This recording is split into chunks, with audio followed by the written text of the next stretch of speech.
la beauté du fleuve et également les temples qui se trouvent en Haute-Égypte en faisant cette croisière. Alors une bonne nouvelle, c'est que l'organisme de la promotion du tourisme vient de renouveler et de restaurer plusieurs ports touristiques où les croisières peuvent stationner afin de rendre votre séjour beaucoup plus agréable. Il s'agit d'un port sur le Nil à Bani Suef et ce port, sa restauration a coûté 1 200 000 livres égyptiennes. Et c'est un port avec des quais de 150 mètres sur le Nil. Et un deuxième, c'est à Assiout. Il s'agit du port touristique d'Assiout, 75 mètres sur le Nil et également avec un coût qui s'élève à 1 600 000 livres égyptiennes. Également un troisième port à Souheg. Et bien sûr, on ne peut pas oublier le grand port qui se trouve à Assouan pour tous ceux qui aiment visiter la ville et découvrir sa beauté, surtout en se baladant avec la beauté du fleuve du Nil. Alors, c'était une très bonne nouvelle pour tous ceux qui ont en tête actuellement de commencer une croisière, surtout avec cette saison d'hiver où le soleil de la Haute-Égypte est vraiment à apprécier. Juste une petite pause, puis on va enchaîner avec un autre dossier très important pour tous ceux qui cherchent à vraiment visiter l'Égypte, surtout en ce qui concerne les stations balnéaires.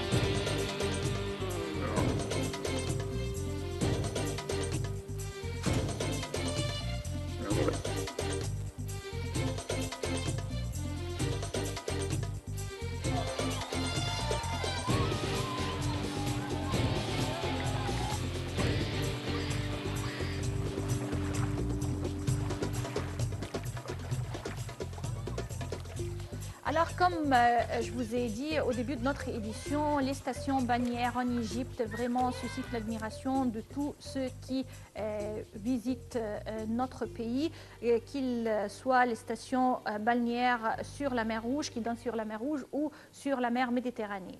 Et nous avons contacté par téléphone un expert en tourisme, M. Antoine Bourdedi, qui va nous parler en détail des activités en ce qui concerne ces stations balnéaires et les plages de l'Égypte. Allô, bonjour Monsieur Bourdedi. Bonjour. Alors là, on veut bien parler de ces stations balnéaires égyptiennes. Les plus connues, bien sûr, ce sont les stations pour les touristes étrangers, les stations balnéaires qui donnent sur la mer Rouge. Mais je crois que également les stations balnéaires sur la mer Méditerranéenne vraiment ont des atouts très agréables en ce qui concerne le sable fin, la mer étendue et également des activités à faire sur la plage et dans les villes et les stations elles-mêmes. Alors parlez-nous un peu de ce côté, les stations balnéaires de la Méditerranée. Bien sûr, l'Égypte qui a des centaines de kilomètres donc, au bord de la mer, aussi bien que la Méditerranée que la mer Rouge. Oui. C'est vrai que la Méditerranée, pendant très longtemps, l'Égypte avec Alexandrie était une des villes les plus connues sur la Méditerranée et qui était très attirante pour tous les habitants, aussi bien de l'Europe que de l'Afrique que du Moyen-Orient. Et puis, on a un peu oublié la côte nord de la Méditerranée, oui. Mais c'était quand même un lieu d'attraction pour les Égyptiens. Tous les Égyptiens, tout le temps, faisaient leurs vacances d'été au bord de la mer Méditerranée. Mais il est vrai que dans les derniers temps, il y a eu un grand développement qui a eu lieu sur la côte nord, surtout la partie ouest, oui. Où aujourd'hui on retrouve des villes qui sont en train de se créer, des aéroports, d'infrastructures importantes, et on commence à voir des charters qui viennent d'Europe profiter de cette mer Méditerranée comme les pays à côté, comme la Tunisie, comme le Maroc, aussi bien que comme les pays de l'autre côté de la Méditerranée, au nord de la Méditerranée. Alors, on parle toujours des activités concernant la mer Rouge, par exemple, qu'on est là pour faire de la plongée, découvrir les coraux. Et pour la Méditerranée, quelles sont les activités proposées aux touristes en visitant ces villes étendues sur la mer méditerranéenne? La mer Méditerranée, déjà, il y a les mêmes activités qu'on peut faire sur la mer. La petite différence, c'est qu'il n'y a pas beaucoup de plongées qu'on peut faire dans la Méditerranée, comme on fait à Hurghada ou à Sharm el-Sheikh ou à Safaga, etc. Mais ça n'empêche que sur la Méditerranée, on peut faire plein de sports nautiques, que ce soit de la planche à voile, que ce soit tous les sports nautiques qu'on peut faire.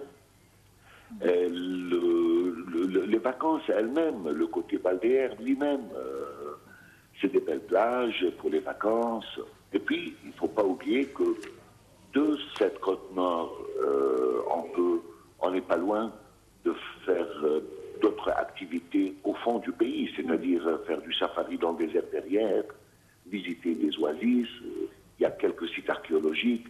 Donc c'est très varié comme activité, aussi bien que la mer, que le côté archéologique, et le safari, et les sports, et les différents sports, etc. Monsieur Antoine Bourdedi, expert en tourisme, on vous remercie infiniment pour ces explications. Et chers téléspectateurs, notre collègue Wael Saïd était également en visite sur quelques sites à visiter en ce qui concerne ces stations balnéaires. Il a visité les plages de l'Égypte, sur la mer Rouge et également sur la mer Méditerranée afin de vous donner des idées, quoi faire quand vous êtes en Égypte en visitant ces stations balnéaires. Regardons ensemble son reportage.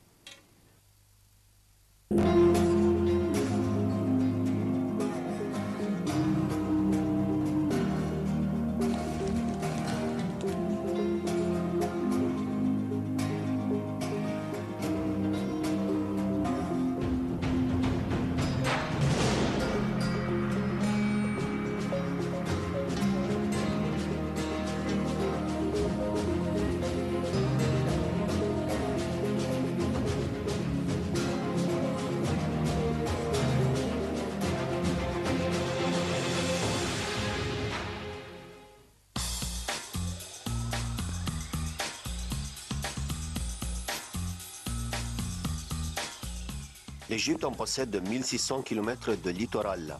La station d'Hurghada est la première station balnéaire d'Égypte.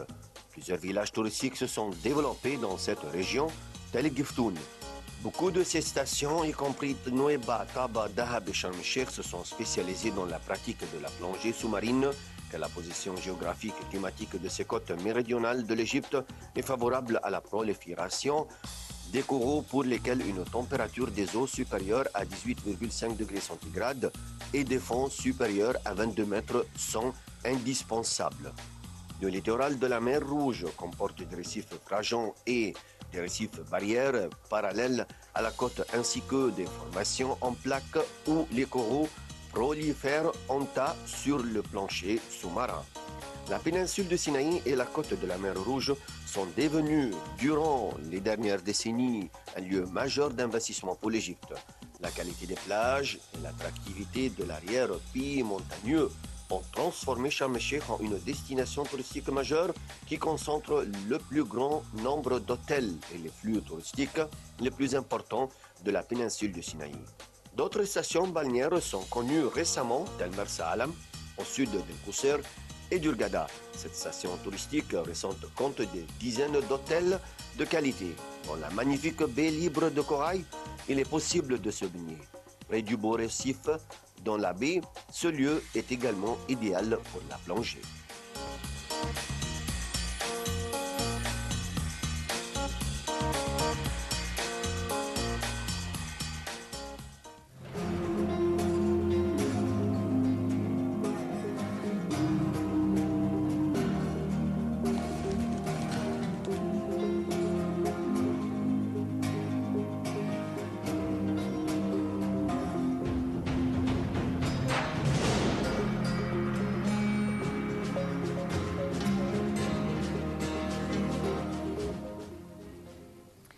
Alors, c'était le reportage de Wael Said concernant les stations balnéaires de l'Égypte. Mais si vous êtes vraiment fan de l'archéologie, également des visites culturelles, je vous invite à découvrir avec moi actuellement Wadi al-Suboa, comme on le nomme en arabe, ou la vallée des lions, où se trouvent plusieurs temples pharaoniques en Nubie et à la Nubie. Et ce temple de Wadi Suboa a été érigé sous le règne du roi Ramsès II, un des grands pharaons, bien sûr, égyptiens.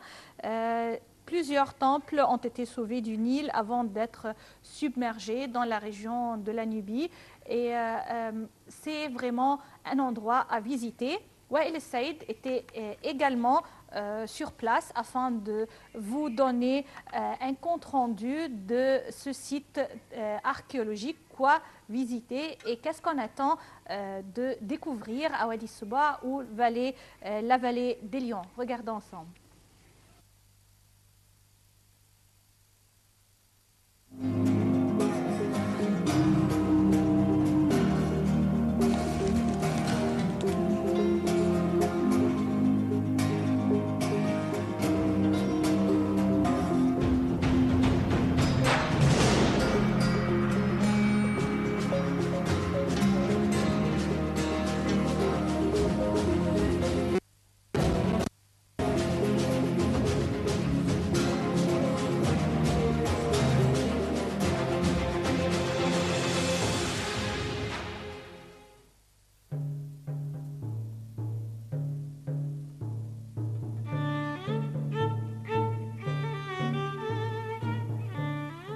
Le temple de Wadi Suboa, qui se dressait à proximité du Nil, a été remonté par l'Egyptian Antiquities Organization entre 1961 et 1965, à 4 km du lieu d'origine et à un niveau supérieur. Les États-Unis ont financé les travaux. Ce temple dédié à Ramsès était complété par un petit temple consacré à Horus, aujourd'hui disparu. Le nom du temple, Vallée des Lions, vient de l'allée des 10 sphinx qui précédait l'entrée. Le roi a consacré ce temple à Amon et à Ré-Orakti, ou Ré-Armachis. Il est d'un type proche de celui du temple de Garfasen, un peu plus au nord, à présent submergé. Remarquons que, comme à Dakar, l'axe du temple est parallèle au fleuve. L'orientation est nord-sud, contrairement à la plupart des temples nubiens, qui sont orientés ouest-est, rive droite, et est-ouest, rive gauche. Devant le mur d'enceinte de briques qui fermait jadis l'ensemble se trouvaient 2 statues de Ramsès II. Le passage central de la première cour était flanqué de 8 couples de sphinx, tout différents portant la double couronne. Immédiatement après le grand pylône de briques presque détruit dans la deuxième cour, on pouvait voir 4 sphinx. À gauche s'ouvre une petite construction constituée de chapelles dédiées à Amon et à Ré-Orakti, suivie de plusieurs magasins. On parvient ensuite à un escalier qui permet d'accéder à la terrasse du temple. Devant le temple extérieur se dresse le puissant pylône d'entrée, large de 24,5 mètres, haut de 20 mètres. 4 statues monumentales du roi de 6 mètres de haut se trouvaient en avant. La cour du temple mesure environ 20 mètres sur 20 mètres. Ses côtés sont marqués par 2 rangées de piliers osiriaques où s'adosse régulièrement une statue représentant le roi. Le temple rupestre est constitué par une grande salle hypostyle, environ 16 x 13 x 6 mètres. Une longue salle transversale terminée à chaque extrémité par une chambre et s'ouvrant sur 3 chapelles complètent cet ensemble. La chapelle centrale remplissait le rôle de sanctuaire où se tenait la barque du dieu solaire.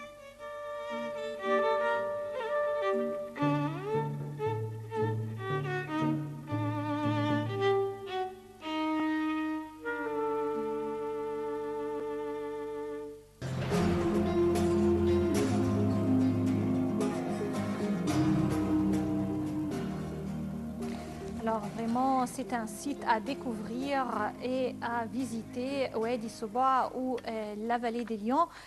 Une autre découverte vient s'ajouter au trésor de l'Égypte. Il s'agit des huttes, de la poterie, des outils en pierre et 15 grandes tombes qui ont été trouvées en Haute-Égypte, non loin du temple du pharaon Séti Ier à Abydos. Alors, la presse internationale, bien sûr, s'est beaucoup intéressée à cette nouvelle. Par exemple, le journal Le Monde écrit « Des archéologues ont découvert une cité et un cimetière antique en Égypte datant de 5300 avant Jésus-Christ. Et également, la cité et la nécropole abritant vraisemblablement des hauts fonctionnaires ont été découvertes en Haute-Égypte à quelques 400 mètres du temple de Séti Ier dans la cité antique d'Abydos. Et également, on peut lire que d'autres sites français et d'autres sites autour du monde. En Égypte, découverte d'une tombe pharaonique, les archéologues ont décelé des huttes, de la poterie et des outils en pierre. Et vraiment, ce sont 15 grandes tombes, certaines même plus grandes que les tombes royales à Abydos, suggérant qu'elle abritait les corps de figures importantes. Et là, on voit que vraiment les Égyptiens, ils accordaient une importance accrue au-delà. C'est-à-dire que non seulement ils étaient en train de bâtir une civilisation sur Terre, mais également ils étaient en train de développer le foyer qui va abriter leur corps quand leur âme quittera le monde afin de vraiment aller au-delà et avec une grande vraiment ampleur afin de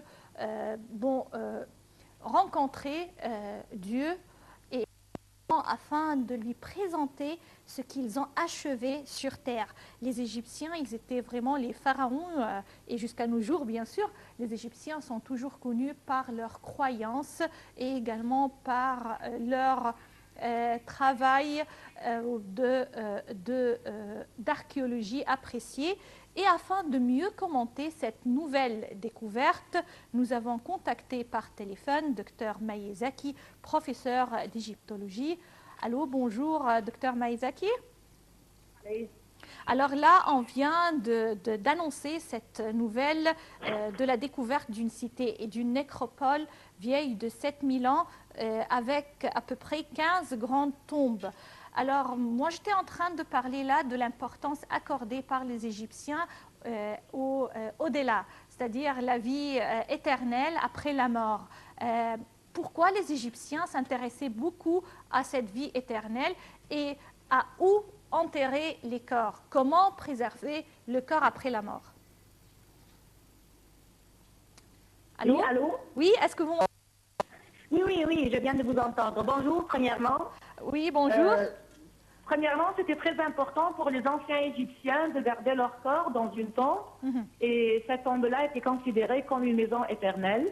Ben, considérer le corps comme... c'était pas seulement un support de l'âme, mais également c'était, si vous voulez, le corps représentait quelque chose de très important, donc il devait le momifier et en même temps garder les traits du visage en très bon état de conservation à travers les scènes, à travers les figures, les représentations, les statues, etc. à l'intérieur de la tombe. Oui. Également, il devait garder le nom. Donc c'est pour cela qu'il essayait toujours de faire une certaine gravure ou bien des reliefs qui gardaient le nom, des écritures qui gardaient pas à l'intérieur de la tombe. Donc garder le nom, garder le visage, le trait de visage, et garder le corps en très bon état de conservation. Et c'était pour faire un certain passage pour l'autre monde. Oui. Alors, à travers, bien sûr, ce que vous appelez le jugement du cœur du mort à l'intérieur de la tombe. Oui. Alors, cette nouvelle découverte, ces 15 grandes tombes qui remontent à 700 000 ans d'ici, alors pourquoi cette découverte s'avère-t-elle importante actuellement et pourquoi, bien sûr, l'égyptologie intéresse tout le monde, mais j'ai vu que la presse internationale était très intéressée par cette découverte. Pourquoi, selon vous? Toujours les découvertes sont importantes. Et bien sûr, les découvertes des tombes de l'ancienne Égypte, si vous voulez, sont plus importantes que n'importe quelle autre découverte, parce que ces découvertes-là peuvent changer quelques réalités ou bien quelques idées que nous avons toujours l'habitude de dire et de répéter à travers les années. Chaque fois qu'on découvre une nouvelle tombe ou bien une nouvelle nécropole, on trouve des renseignements, parfois des papyrus, des statues, des reliefs, des noms qui peuvent changer parfois, si vous voulez, des réalités ou bien des choses qui étaient certes depuis des années. Oui, alors là, on a dit que cette découverte était non loin du temple du pharaon Séti Ier à Abydos. Alors, pourtant, on dit que peut-être qu'elle remonte au règne de Ramsès II. Comment peut-on vraiment, en découvrant des nécropoles ou des temples ou des tombeaux pareils, vraiment dire elle remonte à quelle époque? Parce que, quand vous venez de le mentionner, quelquefois ces gravures ne sont pas très claires. Alors, quelles sont les caractéristiques qui nous prévoient que cette découverte appartient à une telle dynastie ou à une telle ère pharaonique? Ce que vous dites, c'est un peu difficile parce que Séti Ier, c'est le père de Ramsès II. Donc, c'est la même, à peu près, c'est la même époque. Donc, on ne peut pas trouver beaucoup de différences entre les deux époques. Mais parfois, quand il y a une découverte qui remonte, par exemple, au Moyen Empire, ou bien au Nouvel Empire, ou bien à l'Ancien Empire, il y a totalement de différences dans les habits, dans la façon de faire des reliefs, de tailler les statues, de faire les incrustations des yeux, par exemple, les perruques, les matières utilisées, les couleurs, etc.